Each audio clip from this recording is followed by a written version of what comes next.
Welcome, my dear students, once again to you all to this recorded lesson. I hope you all are safe and healthy at your home. Be safe at your home itself. Don't go outside. Okay, let us move forward. So today we are going to discuss that is chapter 2, hide and seek poem, which is written by Vernon Scannell. So before we are moving towards the poem hide and seek, let us see or learn few things regarding the poet. Okay, so the poet is a British poet and he is also an author. He was at one time a professional boxer and he wrote novels about the sports also. And he was born on 23rd January 1922 at John Vernon Brain, which is there in England. He served in the British Army during Second World War also, and he was a serious reader of poetry. He used to read poetry and he liked to read poetries more and more. So let us see some of the notable works of him. So few things I like to bring upon to your mind, that is The Tiger and the Rose of 1971, Not Without Glory, that is of 1976, Argument of King 1987, The Loving Game 1975, How to Enjoy Novel 1984, Funeral Games and Other Poems 1987, and them Hide and Seek is also one of the important poem and one of important works of him.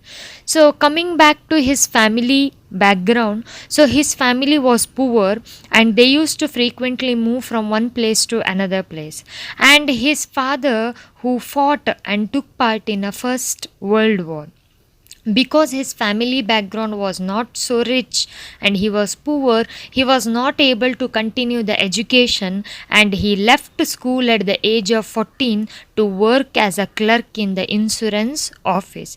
And frequently he started to read the poetries and even the stories, and at the age of 15 he started or picked up to write. He also started to write, he moved towards the writing also, and he spent the final years of his life living in Otley, that is in England, where he died at his home at the age of 85 years. That's on 16th November 2007. So he lived for 85 years and he breathed his last in his home, that is in England itself.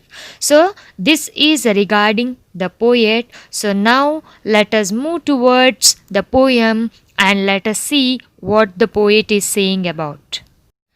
So the poem is about the infamous game of hide and seek that every child has countless memories of playing. So everyone like to play the hide and seek game. So it is a game which is played in a group which has a more enthusiastic. And in this poem, even the poet tells the story of a child who starts playing the game of hide and seek with great enthusiasm and excitement. So this is a poem where the poet tells regarding a boy who start playing the hide and seek game with great enthusiasm and excitement, and what is going to happen and what will happen in the game that the poet will describe here.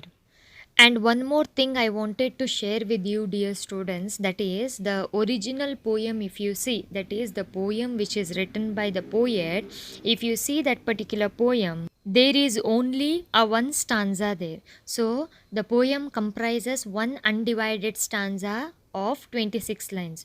So in that particular poem there is only one stanza of 26 lines, and if you go through your textbook, the poem which is there in your textbook, there they have divided into four different stanza. Nothing to worry, the poem is same, but they have divided into four different stanza to make you still easier.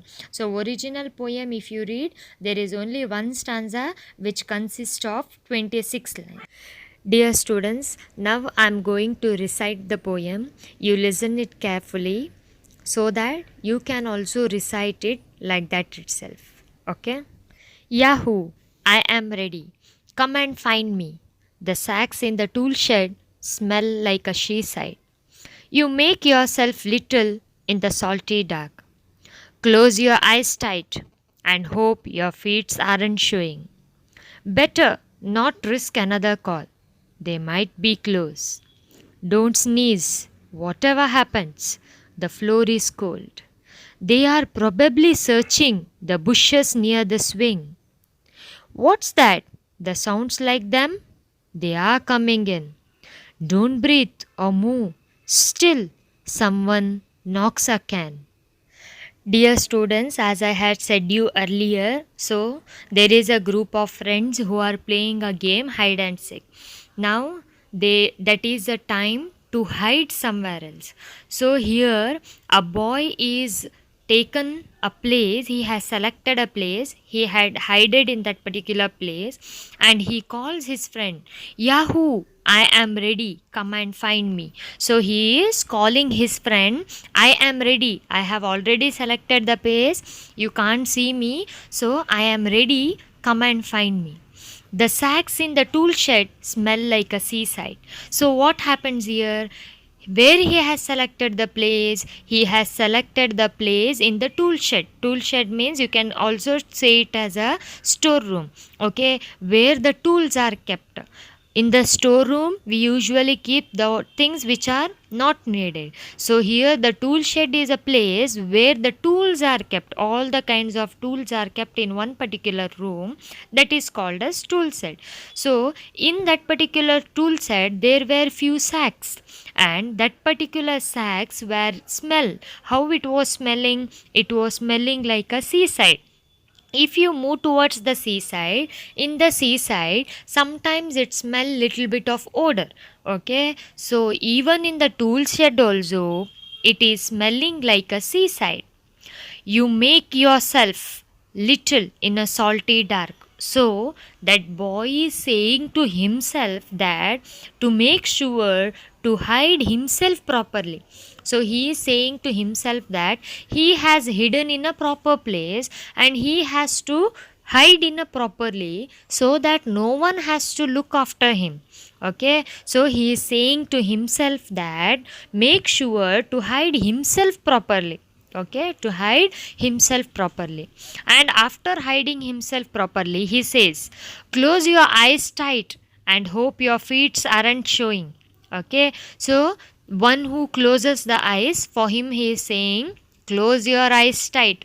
So some of us are having habit little bit of seeing where our friends have hidden, right? So in the same way here also he says that close your eyes tight, okay, and again he says for himself, hope your feet aren't showing. He is standing properly, he has stood properly, and he is saying hope your feet aren't showing, means I have stood properly, I have hidden properly in a proper place.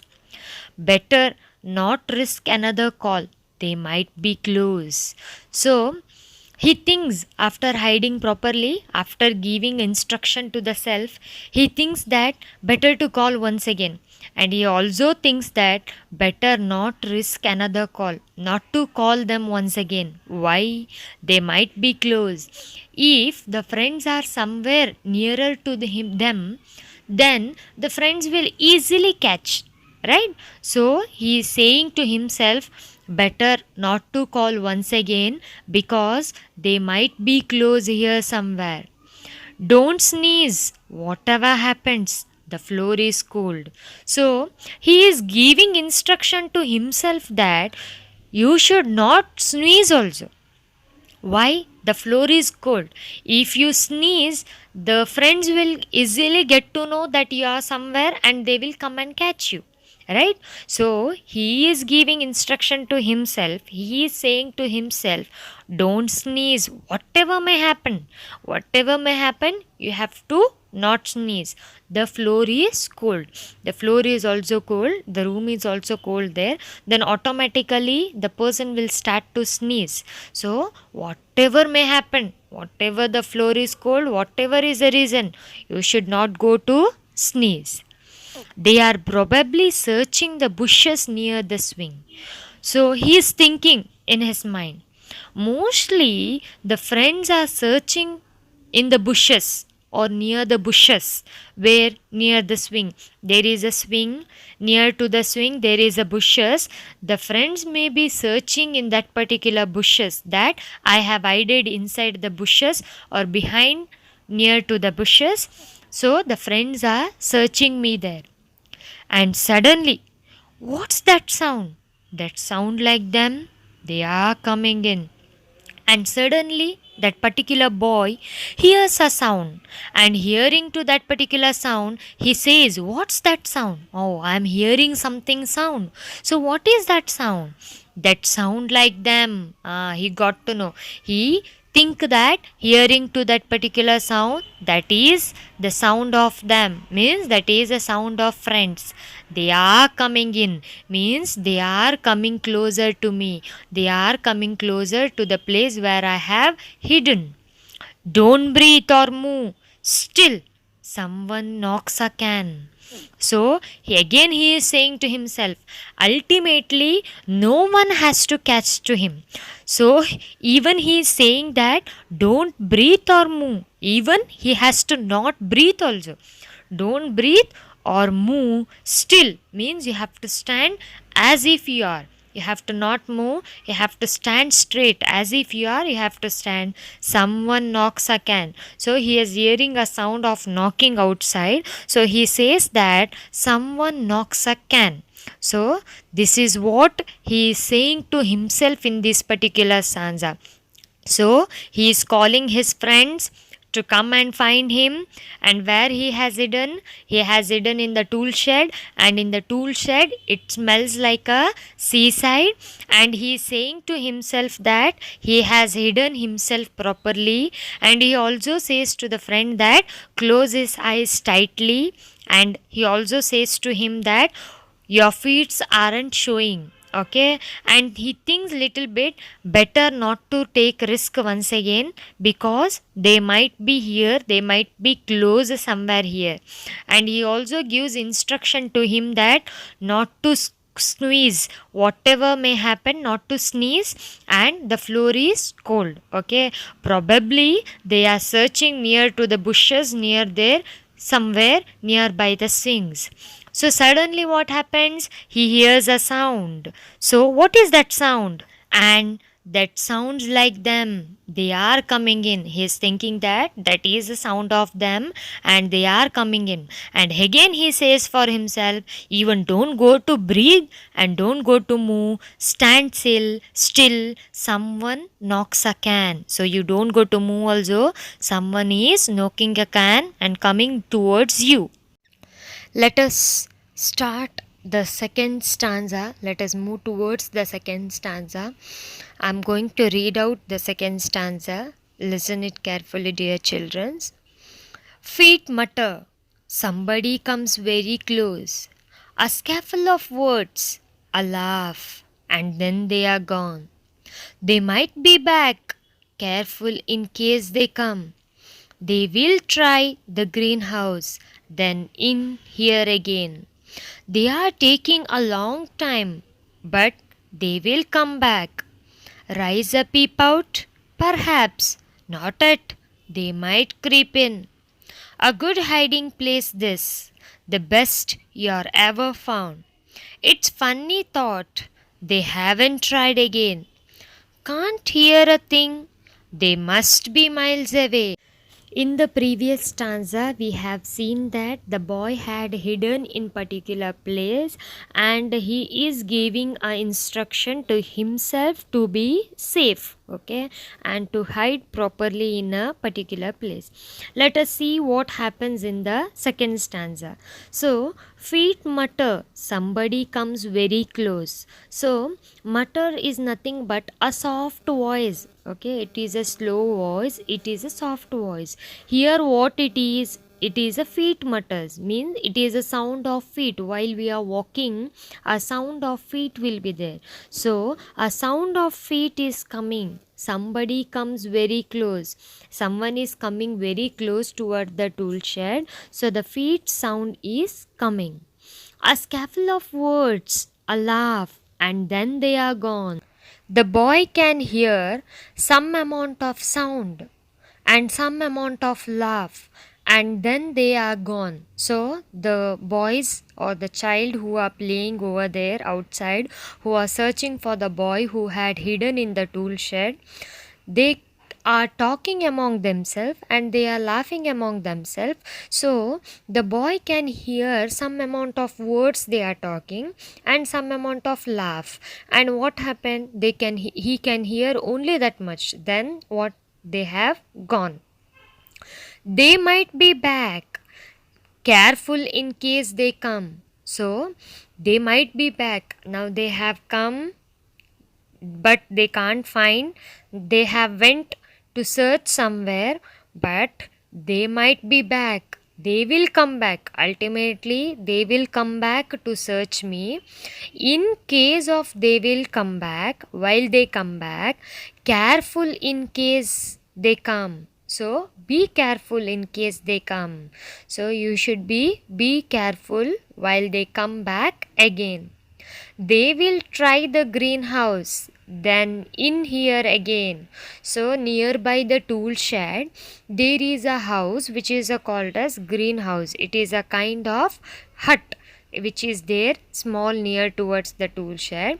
So this boy is thinking and he is saying to himself that they will try in the greenhouse. So they will search in the greenhouse whether this boy have hidden in that particular place.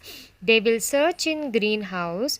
If they can't find in the greenhouse also, then in here again. Then again they will come back here again.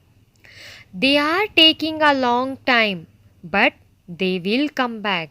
Now this procedure is of long time. So all of the boys have hidden in their own place. Some of them have caught, some of them have not. He is not at all caught. This particular boy or child is not at all caught. So he is fed up now inside being inside in the tool shed. And even inside the tool shed it smells like a seaside. So this is a long time. So they are taking a long time. The friends are taking a long time to find him, but ultimately they will come back. Ultimately they will come back to catch me or to find me. Risk a peep out, perhaps. Not at. They might creep in. So now the boy, he is fed up by staying inside the tool shed, and the boy is saying that a risk a peep out, perhaps. Let me once peep out what my friends are doing outside, where they are, whether they are searching, what is going on. So once let me peep out and let me see what they are doing. And he himself thinks that not at. No need of peeping out. Why? They might creep in. If I peep out and search them, if I peep out from the tool shed and see them, they may see me. Okay, so they may creep at me, they may see at me. A good hiding place, this, the best you are ever found. So no need of seeing outside also, no need of peeping outside. If I peep outside, my friends will creep in, and he stays inside itself, and he himself thinks that a good hiding place, which a tool shed is a good hiding place and the best place you ever found. Okay, so it is one of the good place and it is one of the best hiding place, so that if you hide in a tool shed, no one can get you. Okay, so it is a best place of hiding. It's funny thought they haven't tried again. So except this particular boy, no one have hidden in the tool shed. No one had hidden in the tool shed. So he thinks that, he says that it's funny thought. Hide and seek itself is a funny game. Okay, and it's a good game. And hiding in a tool shed, it is a funny thought. It is a funny thought. And my friends are haven't tried this again. So they have not tried this again. Can't hear a thing. They must be miles away. So he was thinking among himself, After thinking all this, he can't hear any kind of sound, also any kind of feet sound or any kind of laugh sound, speaking sound, any sound he can't hear. So he says, can't hear a thing means I can't hear anything. They must be miles away. They are far away from the tool shed. So, dear students, once let us recall what we have learned today in the first stanza and the second stanza. This is a poem that is Hide and Seek, which is written by Vernon, and he is a British poet.